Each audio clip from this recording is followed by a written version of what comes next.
সেবা বিক্রি হয় না, সেবা বিক্রি অপরাধ। এই বার্তাকে সামনে রেখেই ডোমকল থেকে উঠে এলো মানবিকতার এক অনন্য নজির।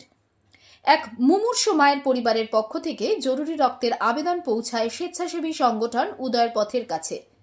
খবর পাওয়া মাত্রই সংগঠনের সদস্য, রক্তযোদ্ধা ও শিক্ষক সুজাউদ্দিন আহমেদ স্কুল থেকে সরাসরি ছুটে আসেন ডোমকল হাসপাতালে।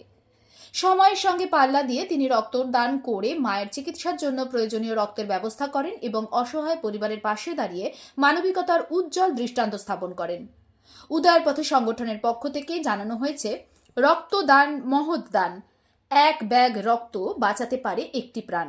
তাই সুস্থ ও সচেতন মানুষদের স্বেচ্ছায় রক্তদানে এগিয়ে আসার আহ্বান জানানো হয়েছে।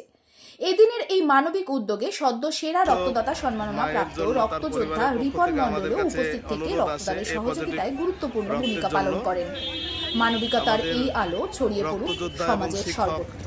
সুজাউদ্দিন আহমেদ সশরীরে এসে উদয়ের পথের পক্ষ থেকে রক্তদান করলো, তাকে সংগঠনের পক্ষ থেকে ধন্যবাদ জানাই। এবং এখানে আসার পর আমাদের আর এক রক্তযোদ্ধা রিপন মণ্ডল উদয়ের পথে বিভিন্ন সময় মুমূর্ষুদের জন্য রক্তের ডোনারের জোগাড়ের ব্যবস্থা করে দিয়েছে এবং নিজেও অক্লান্ত পরিশ্রম করে রক্তদাতা জোগাড়ের জন্য। তো পরিবারের পক্ষে এখানে আছে, তাকে আমি জিজ্ঞেস করব, এই রক্তদাতা জোগাড় করে দেওয়ার জন্য উদয়ের পথে সংগঠন কি কোনো টাকা পয়সা নিয়েছে?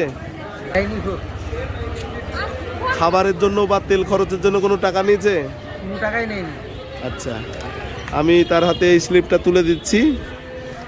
5টার সময় এই স্লিপ নিয়ে গেলেই ব্লাড ব্যাংক থেকে রক্ত পাওয়া যাবে।